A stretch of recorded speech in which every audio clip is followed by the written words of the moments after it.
Assalamualaikum warahmatullahi wabarakatuh.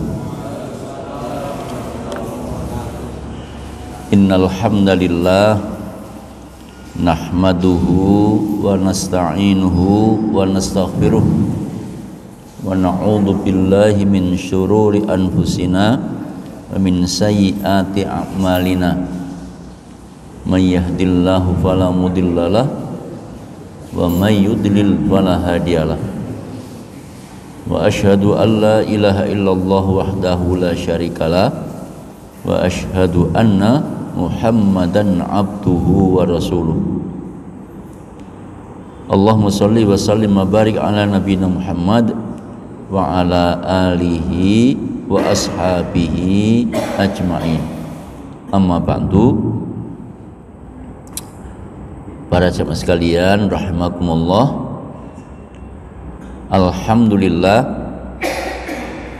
karena rahmat Allah semata kita telah menunaikan sholat maghrib kita secara berjamaah. Semoga ibadah kita diterima di sisi Allah Subhanahu wa ta'ala. Semoga dosa-dosa kita diampuni oleh Allah. Dan semoga kita sekalian senantiasa dalam lindungan Allah, dijauhkan dari berbagai wabah dan musibah, tetap istiqomah di jalan Allah sampai akhir hayat kita. Dan semoga kita sekalian bisa mengakhiri hidup ini dengan husnul khotimah. Amin. Para jamaah sekalian rahimakumullah, semoga salawat serta salam senantiasa dilimpahkan kepada Nabiullah Muhammad sallallahu alaihi wasallam beserta keluarga beliau, para sahabat-sahabat beliau, dan segenap umatnya yang taat dan patuh kepada ajaran beliau. Para jamaah sekalian rahimakumullah, tidak terasa kita sekarang berada di penghujung tahun 2022.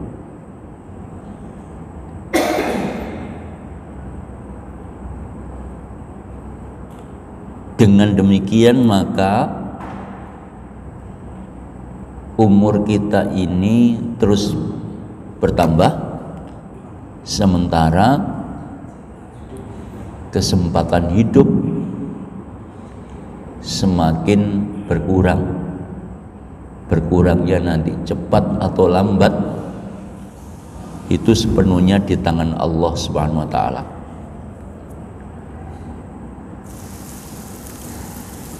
Al-Quran mengingatkan kepada kita di surat Al-Hasyr ayat nomor 18. A'udzu billahi minasyaitonir rajim. Ya ayyuhalladzina amanu ittaqullaha wal tandur nafsum ma qaddamat lighad.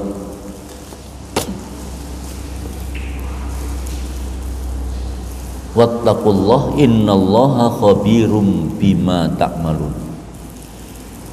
Orang-orang yang beriman, ya ayyuhalladzina amanu, ini ayat khusus ditujukan kepada orang-orang yang beriman saja, tidak kepada semua orang. Para jamaah sekalian,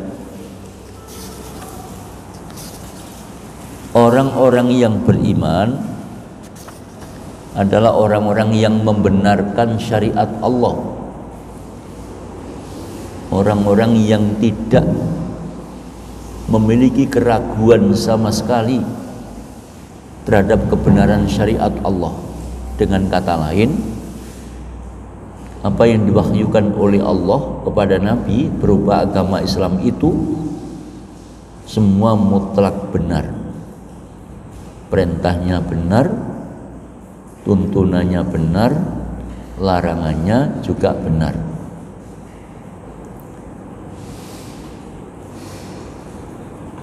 Maka kepada orang-orang yang membenarkan terhadap syariat Allah itu, Allah Subhanahu wa taala mengingatkan, ittaqullah, bertakwalah kamu kepada Allah. Artinya jaga keimanan, jaga ketaatan terhadap perintah Allah, jangan sampai melanggarnya, jangan sampai menodai ketaatan, jangan sampai menodai keimanan. Kalau keimanan itu ternoda, maka keimanan itu akan menjadi rusak. Kalau keimanan itu rusak, na'udzubillah. Karena itu Allah mengingatkan di surat Al-An'am ayat nomor 82, alladzina amanu walam yalbisu imanahum bidzulmin ulaika lahumul amnu wa hum muhtadun. Orang-orang yang beriman kemudian tidak mencampur adukkan keimanan mereka dengan kezaliman.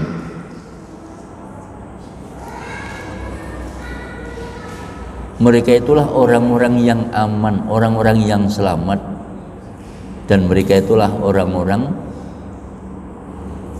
yang mendapatkan petunjuk. Ketika ayat ini dibacakan oleh Nabi kepada para sahabat-sahabat beliau, banyak sahabat yang galau, terus tanya kepada Nabi, ya Rasulullah, siapakah di antara kami ini yang tidak pernah berbuat zalim? Karena yang namanya pengertian zalim itu secara umum menempatkan sesuatu yang bukan pada tempatnya, itu zalim. Para sahabat galau, lalu tanya kepada Nabi, siapakah di antara kami ini yang tidak pernah berbuat zalim? Lalu Nabi mengingatkan, apa kalian lupa dengan nasihat Luqman kepada putranya? Ya bunayya la tusyrik billah, inna syirka la zulmun adzim. Wahai anakku, janganlah kamu berbuat syirik kepada Allah, karena sesungguhnya berbuat syirik kepada Allah itu sungguh merupakan kezaliman yang sangat besar. Karena itu yang dimaksudkan dengan walam yalbisu imanahum bidzulmin, mereka tidak mencampur adukkan keimanan mereka dengan kezaliman. Itu maksudnya adalah tidak menodai keimanannya dengan perbuatan syirik. Sekali orang berbuat syirik, maka imannya akan lenyap, rusak, lenyap, amal solehnya lenyap, ya. Jadi nilai ketauhidannya menjadi rusak, amal solehnya menjadi lenyap. Itu kalau orang itu berbuat syirik. Syirik itu racun amal soleh. Karena itulah para jamaah sekalian, Allah pesan ittaqullah, bertakwalah kamu kepada Allah. Di samping kita dengan istiqomah melaksanakan perintah-perintahnya, menjauhi larangan-larangannya, kita juga harus dengan sungguh-sungguh menjaga keimanan kita. Jangan sampai keimanan ini ternoda.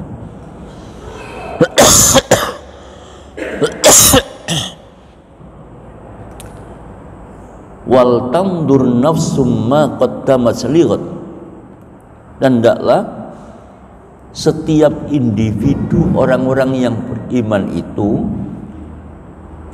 melihat kembali, mengevaluasi kembali, introspeksi, mawas diri terhadap perjalanan hidup yang selama ini sudah dilakukan. Menjadi orang yang beriman mengoreksi kembali tentang keimanannya. Apakah keimanan kita ini sudah lurus atau belum? Menjadi orang yang beriman tentang sholatnya.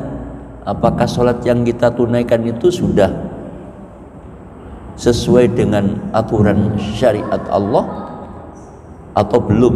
Nah, itu yang bisa mengukur dan bisa merasakan adalah diri kita sendiri, bukan orang lain. Bisa jadi orang melihat si fulan itu sholatnya baik, khusyuk, tapi yang namanya khusyuk itulah rahasia hati. Nah, karena itu ketika kita misalnya dinilai orang baik, apakah memang sudah benar-benar baik? Nah, itu kita perlu koreksi, kita perlu mawas diri. Dengan kita banyak koreksi, maka kita insya Allah akan semakin bisa menjaga keimanan kita, bisa menjaga keistiqomahan kita, dan bisa meningkatkan kualitas kita di dalam melaksanakan ketaatan kepada Allah Subhanahu wa taala. Nah, para jamaah sekalian rahmatullah, ada hal-hal yang perlu menjadi pelajaran buat kita. Saya pernah mendengar ceramahnya Ustadz Dr. Ki Haji Miftah Farid dari Bandung. Beliau menyampaikan pengajian waktu itu dengan mengungkapkan kisah dua orang konglomerat. Konglomerat pertama itu orangnya baik sekali, baktinya kepada orang tuanya secara lahiriah kelihatan luar biasa, sampai Ustadz Miftah Farid kagum. Lalu ada konglomerat yang kedua. Konglomerat yang kedua ini suatu ketika datang ke rumah beliau, meminta nasihat kepada beliau. Ustadz, saya datang kemari, saya meminta nasihat kepada panjenengan. Istri saya itu tiba-tiba minta cerai, dan hebatnya lagi mau kawin dengan supir saya. Maka konglomerat ini kacau. Yang dipikirkan itu adalah nasib anaknya. Anaknya kalau tidak salah itu sudah 4 atau berapa. Nah, kemudian mendengar sambatnya konglomerat ini, lalu Ustadz Miftah Farid bertanya,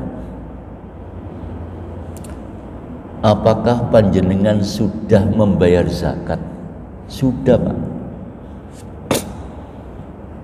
Karena itu kewajiban saya. Apakah panjenengan sudah menyantuni anak-anak yatim? Sudah, Ustaz. Karena itu juga kewajiban saya.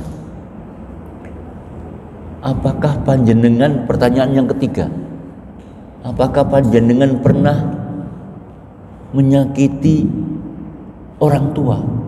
Begitu ngomong pernah menyakiti orang tua, orang tadi langsung menangis gelur-gelur. Langsung menangis begitu. Lalu oleh Ustadz Miftah Farid di stop. Baik Pak, kalau begitu sekarang juga panjenengan saya sarankan, sebaiknya panjenengan segera pulang menghadap orang tua dan meminta maaf kepada orang tua. Orang ini spontan menangis itu ketika ditanya apakah panjenengan pernah menyakiti orang tua. Itu teringat peristiwa masa lalu, masa yang sudah terpendam sekian puluh tahun yang lalu.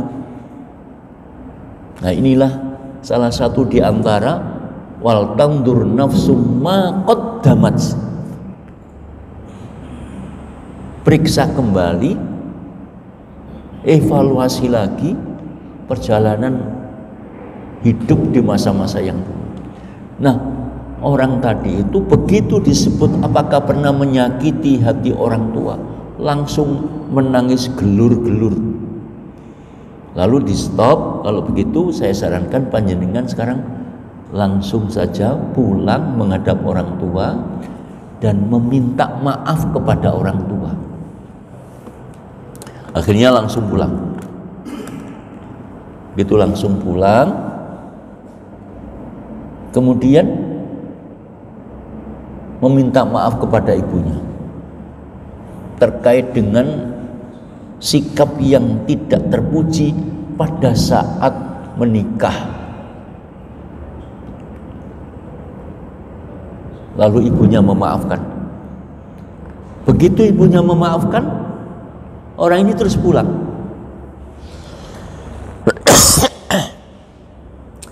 Begitu pulang, para jamaah sekalian, istri yang semula meminta cerai langsung balik lagi lengket kayak perangko. Nah, ini pengaruh, ya, pengaruh dampak dari sikap orang tua kepada anak. Bisa jadi pada saat orang tua itu disinggung perasaannya, jengkel, mangkel, lalu menjadi sebab si anak itu mengalami hal yang seperti itu. Tapi begitu orang tua ini memaafkan kesalahan si anak, seketika itu pula dampaknya luar biasa. Istri yang semula itu ngotot minta cerai, akhirnya wurung, tidak jadi minta cerai, justru gambyuk lagi dengan suaminya. Masya Allah. Ini, ya, itu adalah pengalaman masa lalu. Lalu yang kedua ini pernah ditayangkan di TV. Seorang insinyur yang menghadapi musibah, istrinya sakit. Istrinya sakit itu berobat sekian lama tidak kunjung sembuh. Kemudian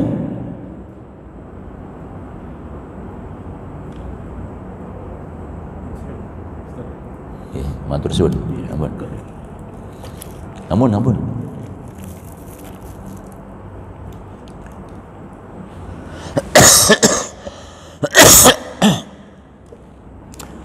Kemudian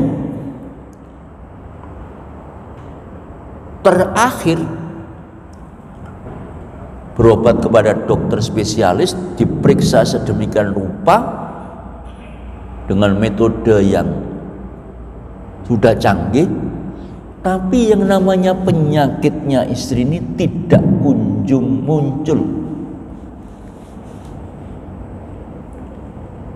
Maka kemudian dokter yang merawat menyampaikan, Bapak, kalau memang nanti penyakitnya ibu ini belum ketemu dengan cara ini,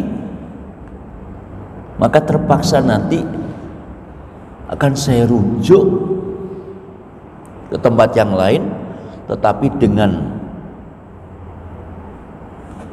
catatan satu harinya kalau tidak salah sampai 30 juta. Kaget ini sang suami. Lalu minta izin untuk sholat. Sang suami minta izin untuk sholat. Begitu minta izin untuk sholat, maka setelah selesai sholat, dia teringat dengan ibunya. Terus telepon ibunya. Ibu, bagaimana keadaan ibu? Alhamdulillah baik-baik. Kamu gimana? Istrimu gimana? Dan seterusnya. Lalu dia tanya kepada ibunya, Ibu, masihkah ibu ingat tentang uangnya ibu yang dulu hilang? Karena ibunya itu punya pengalaman yang sangat pahit. Pinjam uang kepada tetangga, janji mau mengembalikan uangnya itu misalnya tanggal 10. Sementara uang ini sudah disiapkan, mau digunakan untuk bayar, tiba-tiba hilang. Walhasil pada saat itu kemudian ibunya ini dicaci maki oleh tetangganya. Malulah pendek kata. Nah, saat sang anak ini tanya ibu, masihkah ibu ingat dengan pengalaman yang lalu uangnya ibu itu hilang? Saya tidak bisa melupakan itu, nak. Begitu ibunya ditanya langsung jerit, saya tidak bisa melupakan itu.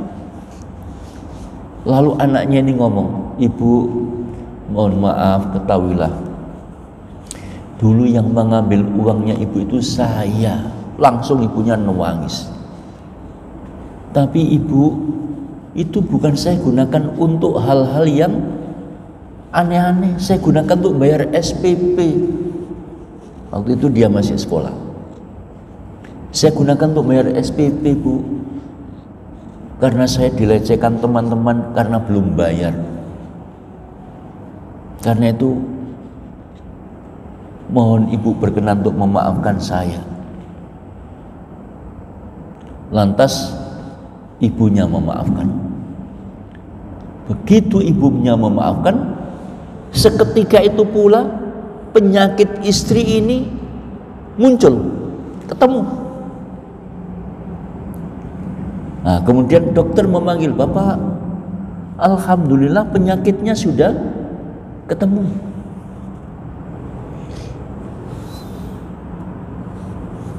Sebentar.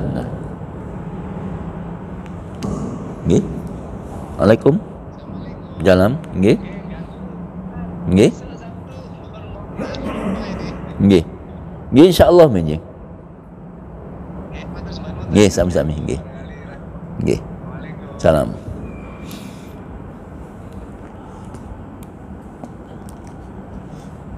Jadi seketika itu pula penyakitnya istri itu ditemukan. Bukan main kegembiraan.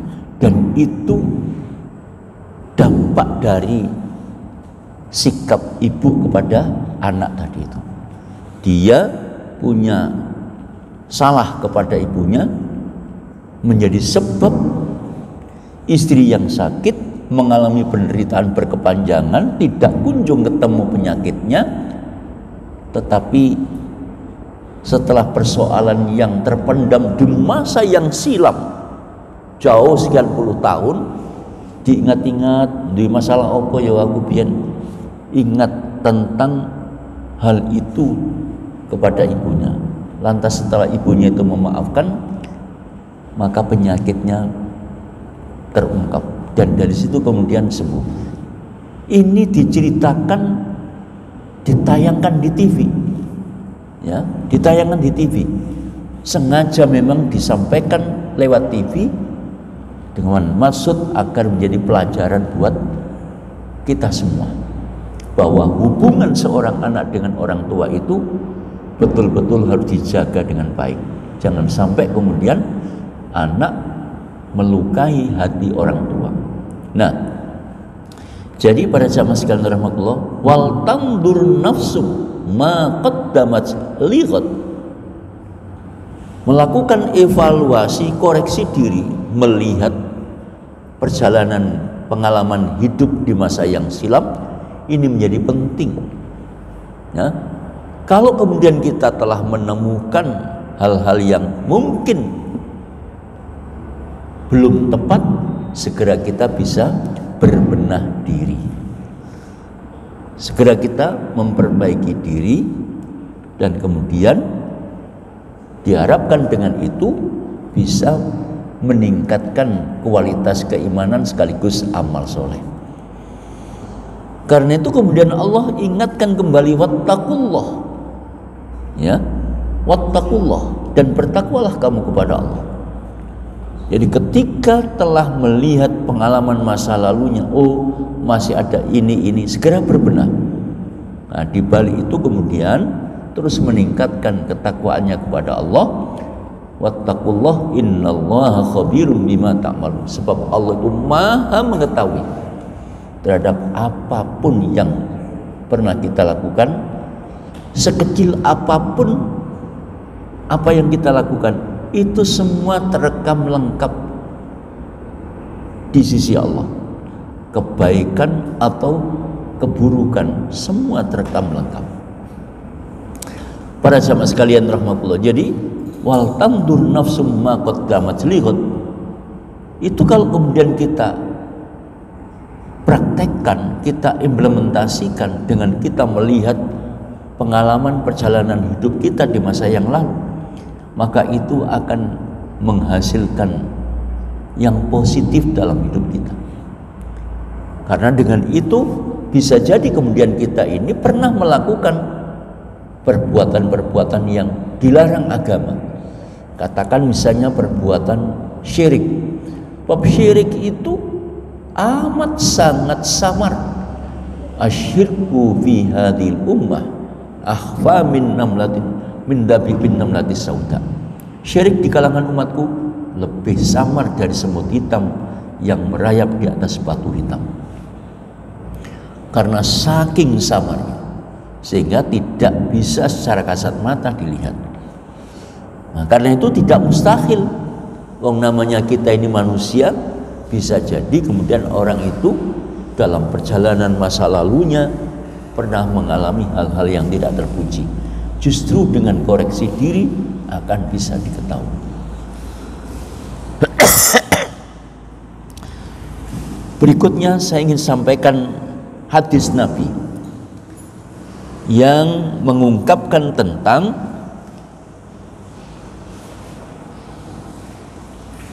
kisah dua orang, yang satu masuk surga gara-gara seekor lalat, yang satu masuk neraka juga gara-gara seekor lalat. Ini diungkapkan dalam sebuah hadis riwayat Imam Ahmad. An-Tariq bin Syihab radhiyallahu anhu qala anna Rasulullah SAW qala. Tariq bin Syihab menceritakan bahwasanya Rasulullah bersabda, Rasulullah bercerita, dakhalal jannata rajulun fi dzubabin. Ada orang yang masuk surga gara-gara seekor lalat. Hanya karena seekor lalat orang masuk surga. Wa dakhalan nara rajulun fi dzubabin. Dan ada seseorang yang masuk neraka gara-garanya karena seekor lalat juga. Qalu, terus para sahabat bertanya, wa kaifa dzalika ya Rasulullah? Wahai Rasulullah, kok bisa terjadi seperti itu? Ceritanya gimana? Qala,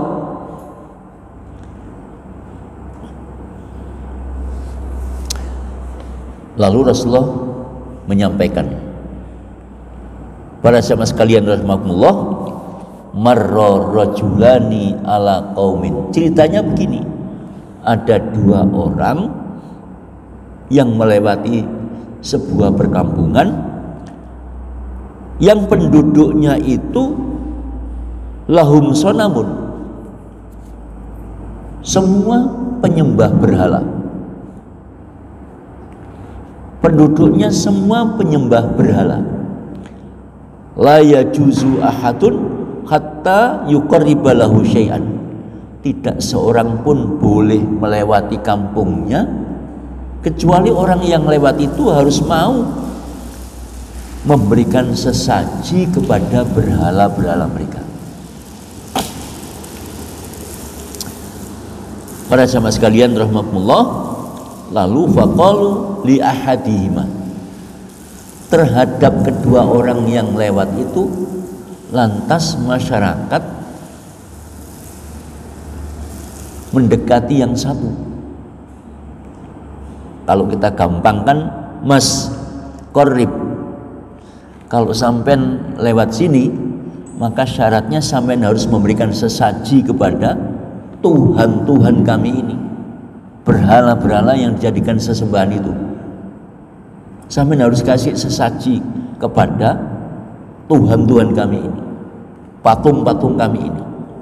Para sahabat sekalian, qala laisa indi syai'un uqarrib. Orang tadi menjawab, saya ini enggak punya apa-apa yang bisa saya korbankan, yang bisa saya sajikan.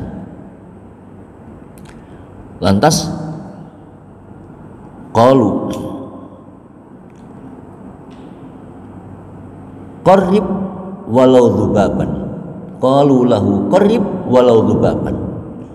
Masyarakat tadi itu menyampaikan kepadanya, kalaupun misalnya kamu tidak punya apa-apa, silakan Anda berkorban walau hanya dengan seekor lalat. Nah, maka kemudian orang ini cari laler. Ya, begitu dapat laler, dapat lalat, lalu lalat tadi itu dikorbankan. Faqarraba dzubaban. Setelah dapat laler dikorbankan, fakhallu sabilahu. Maka kemudian masyarakat mempersilakan, silakan sampean lewat, karena sampean sudah memenuhi persyaratan kami. Apa kata Rasulullah? Fadakholan nar. Orang tadi kemudian dinyatakan oleh Rasulullah masuk neraka hanya dengan seekor lalat. Bagaimana kalau yang dikorbankan seekor semut yang lebih kecil dari lalat? Para jamaah sekalian, persoalannya bukan besar dan kecilnya barang yang dikorbankan, tapi perbuatan memberikan sesaji kepada berhala-berhala itu, itulah yang menjerumuskan yang bersangkutan ke dalam perbuatan syirik, dan itu dosa besar. Ya, praktis menghapuskan amal solehnya dan menodai keimanannya. Kemudian waqalu lil akhar, lalu giliran orang kedua, qarrib, Mas, teman sampeyan sudah memberikan sesaji kepada Tuhan-Tuhan kami, sekarang giliran sampean. Ya, faqala, orang yang kedua ini lalu menyampaikan, ma kuntu li uqarriba li ahadin syai'an dunallah. Aku tidak akan pernah melakukan, tidak akan pernah memberikan sesaji, tidak akan pernah berkorban kecuali hanya untuk Allah. Selain itu aku tidak mau. Ya, nah, akhirnya karena dia tidak mau, masyarakat tadi marah. Fadharabu unuqahu, tengkuk lehernya ini dipukuli, jedak, akhirnya mati. Gara-gara apa? Ya gara-gara tidak mau memberikan sesaji kepada berhala-berhala yang menjadi sesembahan masyarakat tadi. Nah, para jamaah sekalian rahmatullah, begitu dia dipukul kemudian mati, maka Rasulullah mengatakan fatakholal jannah, orang tadi itu masuk surga. Ini gara-gara hanya dengan seekor lalat.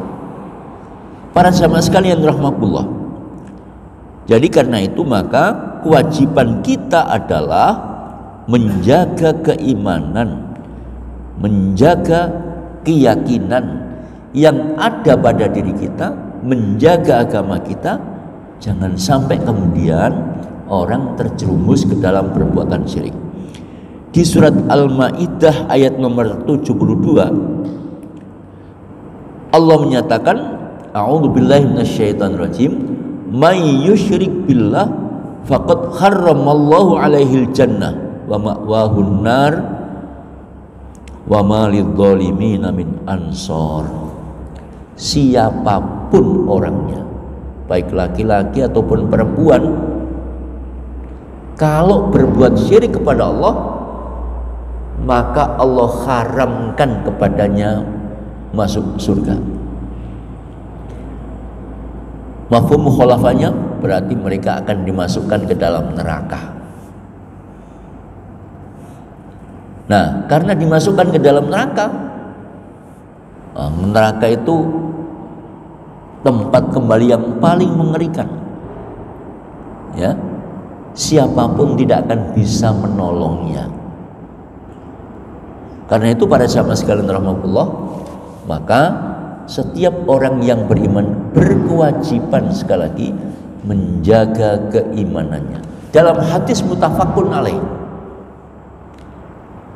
Rasulullah menyampaikan, atani Jibrilu fabasyaroni annahu man mata la yusyriku billahi syai'an dakhalal jannah.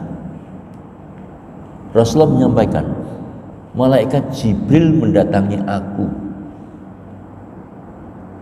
memberikan kabar gembira kepadaku, man mata la yusyriku billahi syai'an dakhalal jannah. Siapapun orangnya yang mati dengan tidak membawa syirik, dakhalal jannah. Mati dengan tidak membawa syirik itu artinya ketika yang bersangkutan dulunya pernah berbuat syirik, sebelum mati sudah bertaubat terlebih dahulu. Sebelum mati dia bertaubat, memohon ampun kepada Allah atas dosa yang dilakukan. Nah, itu namanya mati dengan tidak membawa syirik. Maka dakhalal jannah, dia bakal masuk surga. Qala, Nabi kemudian tanya, wa in saroko wa in zana, sekalipun dulunya pernah mencuri dan pernah berzina. Qala, wa in saroko wa in zana, sekalipun dulunya pernah mencuri dan pernah berzina, asal tidak berbuat syirik. Bab syirik itu sudah menjadi penutup pintu surga dan pembuka pintu neraka. Na'udzubillah min dzalik. Karena itu para jamaah sekalian rahmatullah, sekali lagi kita perlu koreksi diri, kita perlu mawas diri, melihat kembali pengalaman di masa lalu kita dulu. Bisa jadi orang begitu melihat masa lalunya seperti pengalaman Umar bin Al-Khattab. Umar bin Al-Khattab itu konon suatu ketika saat duduk sendirian termenung, tiba-tiba nangis. Mari nangis guyu. Lalu diketahui oleh sahabat yang lain. Kemudian ditanya, Khalifah, saya melihat Khalifah ini sendirian, kok tiba-tiba menangis? Habis menangis tertawa, ada apa gerangan? Akhirnya cerita, saya ini menangis karena saya ingat dengan putri saya yang pernah saya bunuh dulu. Kebiasaan orang-orang jahiliyah itu kan nek duwe anak wedok dipateni. Anak tidak bersalah, tidak berdosa dibunuh. Itu yang membuat Umar sangat menyesal, kemudian menangisi perbuatannya itu.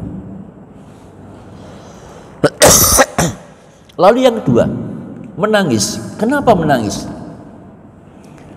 Itu juga mengingat pengalamannya masa lalu.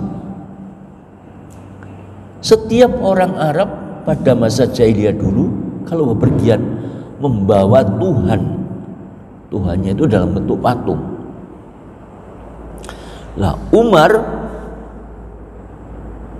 suatu ketika dalam bepergian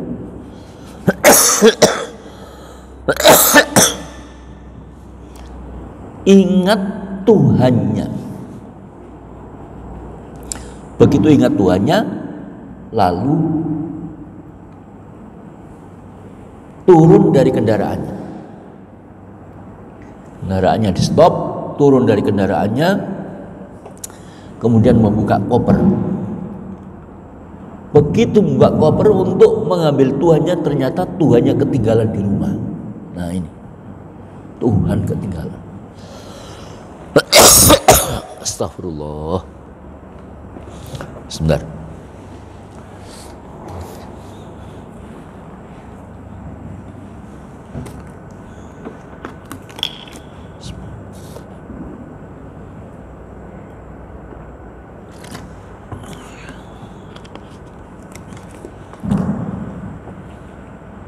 Begitu membuka kopernya, ternyata Tuhannya ketinggalan di rumah. Tuhannya di situ maksudnya patung yang dijadikan sesembahan.